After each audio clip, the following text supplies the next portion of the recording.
Hello. Are you tired? You will be. This is Ron Reed's Boring Books. Today we're reading The Telltale Heart by Edgar Allan Poe. True. Nervous. Very, very dreadfully nervous. I had been and am, but why will you say that I am mad? The disease had sharpened my senses, not destroyed, not dulled them. Above all was the sense of hearing acute. I heard all things in the heaven and in the earth. I heard many things in hell. How then am I mad? Hearken and observe how healthily, how calmly I can tell you the whole story. It is impossible to say how first the idea entered my brain. But once conceived, it haunted me day and night.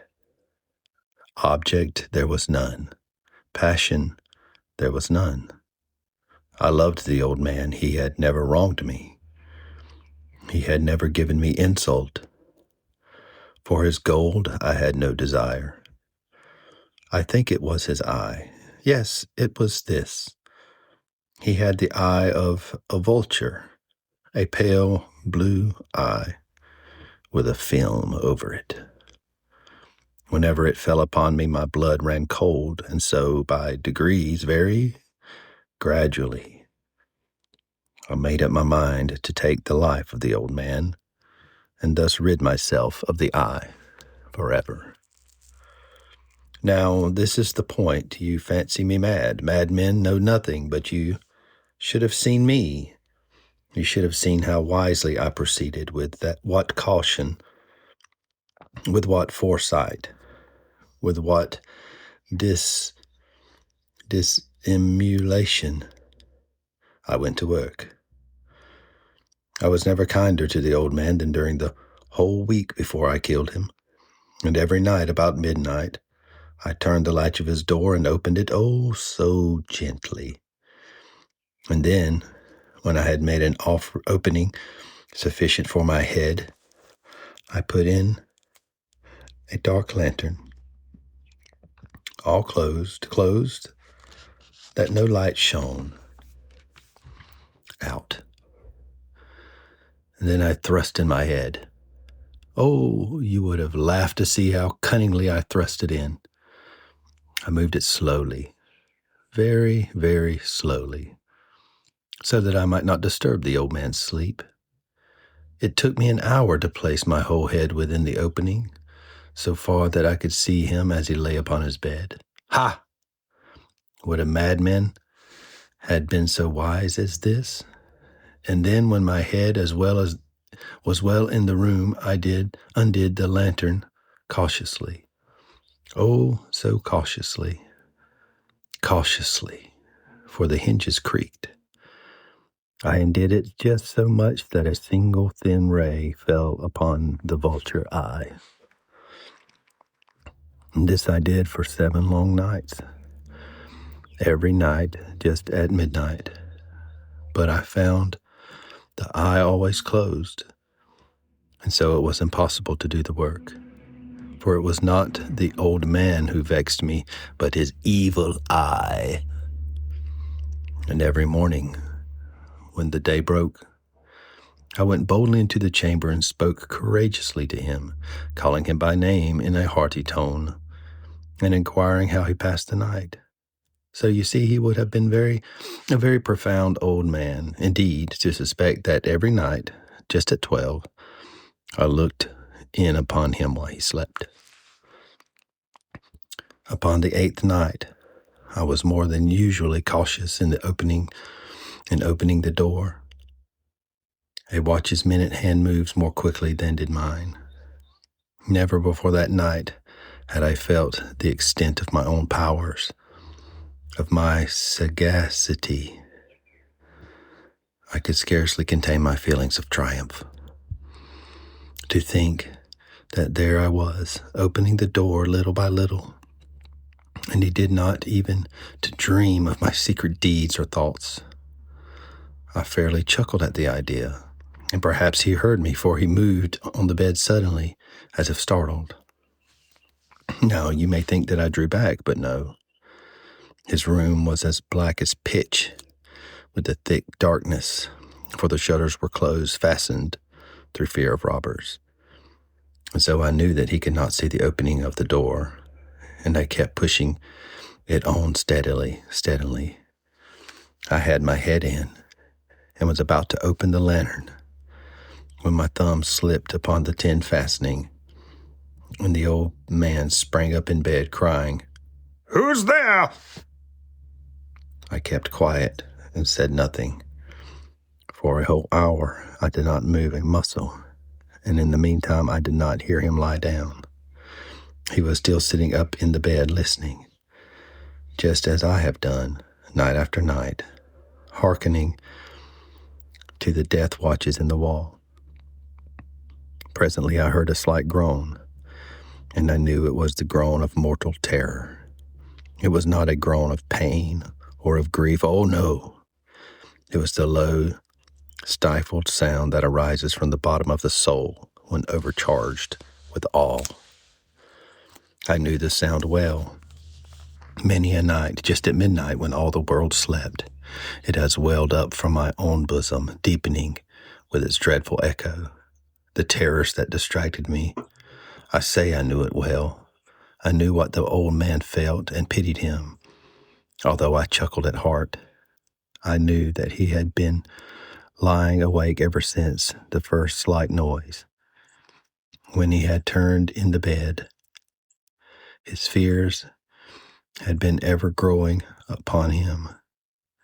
He had been trying to fancy them causeless, but could not. He had been saying to himself, "It is nothing but the wind in the chimney. It is only a mouse crossing the floor. Or it is merely a cricket which has made a single chirp." Yes, he had been trying to comfort himself with these suppositions, but he had found all in vain. All in vain, because death, in approaching him, had stalked with his black shadow before him and enveloped the victim. And it was the mournful influence of the unperceived shadow that caused him to feel, although he neither saw nor heard, to feel the presence of my head within the room. When I had waited a long time, very patiently, without hearing him lie down, I resolved to open a very, very little crevice in the lantern. So I opened it. You cannot imagine how stealthily, until at length a simple dim ray, like the thread of a spider, shot out the crevice and fell upon the vulture eye. It was open, wide open, and I grew furious as I gazed upon it. I saw it with perfect distinctness. All a dull blue, with a hideous veil over it that chilled the very marrow in my bones. I could see nothing else of the old man's face or person, for I had directed the ray, as if by instincts, precisely upon the damned spot. And have I not told you that what you mistake for madness is but over-acuteness of the senses? Now, I say, there came to my ears a low, dull, quick sound, such as a watch makes when enveloped in cotton. I knew that sound too well. It was the beating of the old man's heart. It increased my fury as the beating of a drum stimulates a soldier to courage. But even yet I refrained and kept still. I scarcely breathed. I held the lantern motionless. I tried how steadily I could maintain the ray upon the eye.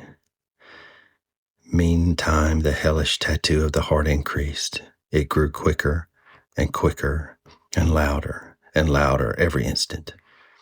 The old man's terror must have been extreme. It grew louder. I say louder every moment. Do you mark me well? I have told you that I am nervous, so I am. And now, at the dead hour of the night, amid the dreadful silence of that old house, so strange a noise as this excited me to uncontrollable terror. Yet for some minutes longer, I refrained and stood still. But the beating grew louder. I thought the heart must burst.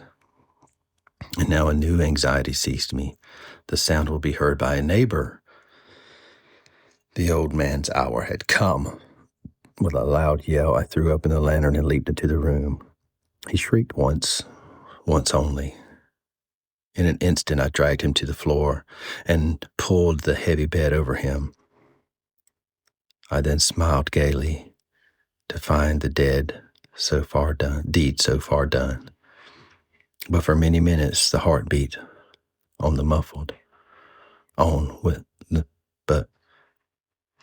but for many minutes, the heart beat on with a muffled sound. This, however, did not vex me. It would not be heard through the wall. At length it ceased. The old man was dead. I removed the bed and examined the corpse. Yes, he was stone dead. I placed my hand upon the heart and held it there many minutes. There was no pulsation. He was stone dead. His eye would trouble me no more. If you still think me mad, you will think so no longer when I describe the wise precautions I took for the concealment of the body. The night waned. I worked hastily, but in silence. First of all, I dismembered the corpse. I cut off the head and the arms and the legs. I then took up 3 planks from the flooring of the chamber and deposited all between the scantlings. I then replaced the board so cleverly, so cunningly, that no human eye, not even his, could have detected anything wrong. There was nothing to wash out, no stain of any kind, no blood spot whatever. I had been far too wary for that. A tub had caught it all. Ha ha! When I had made an end of these labors, it was 4 o'clock, still dark as midnight. As the bell sounded the hour, there came a knocking at the street door. I went to open it with a light heart, for what had I now to fear? There entered 3 men who introduced themselves with perfect suavity as officers of the police.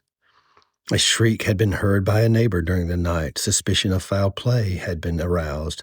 Information had been lodged at the police office, and they, the officers, had been deputed to search the premises. I smiled. For what had I to fear? I bade the gentleman welcome. The shriek, I said, was my own in a dream. The old man, I mentioned, was absent in the country. I took my visitors all over the house. I bade them search well. I led them at length to his chamber. I showed them his treasure, secure, undisturbed. In the enthusiasm of my confidence, I brought chairs into the room and desired them here to rest from their fatigues, while I myself, in the wild audacity of my perfect triumph, placed my own seat upon the very spot beneath which reposed the corpse of the victim. The officers were satisfied. My manner had convinced them. I was singularly at ease. They sat, and while I answered cheerily, they chatted of familiar things, but ere long I found myself getting pale and wished them gone. My head ached. I fancied a ringing in my ears, but they sat and still chatted. The ringing became more distinct. It continued and became more distinct. I talked more freely to get rid of the feeling, but it continued and gained definiteness until at length I found that the noise was not within my ears.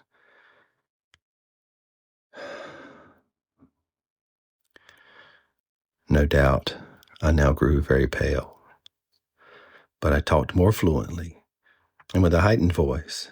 Yet the sound increased, and what could I do? It was a low, dull, quick sound, such as a sound as a watch makes when enveloped in cotton. I gasped for breath, and yet the officers heard it not.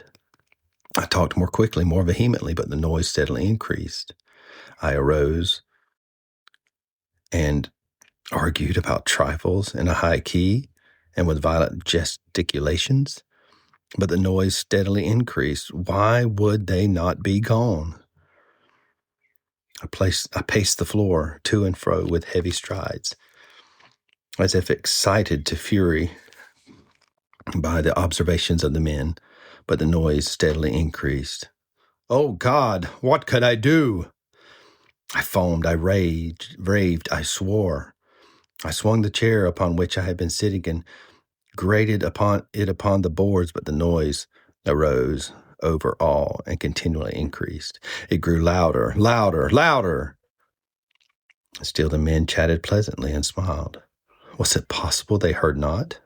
Almighty God, oh no, no. They heard, they suspected, they knew. They were making a mockery of my horror. This I thought, and this I think. But anything was better than this agony. Anything was more tolerable than this derision. I could bear those hypocritical smiles no longer. I felt I must scream or die, and now, again, hark, louder, louder, louder, louder. Villains, I shrieked. Dissemble no more. I admit the deed. Tear up the planks. Here, here. It is the beating of his hideous heart. This has been Ron Reed's Boring Books. Edgar Allan Poe, The Telltale Heart. If you enjoyed this podcast and a few of my others, please like, subscribe, share, do all those things. Tell someone who desperately needs this in their life. Goodbye.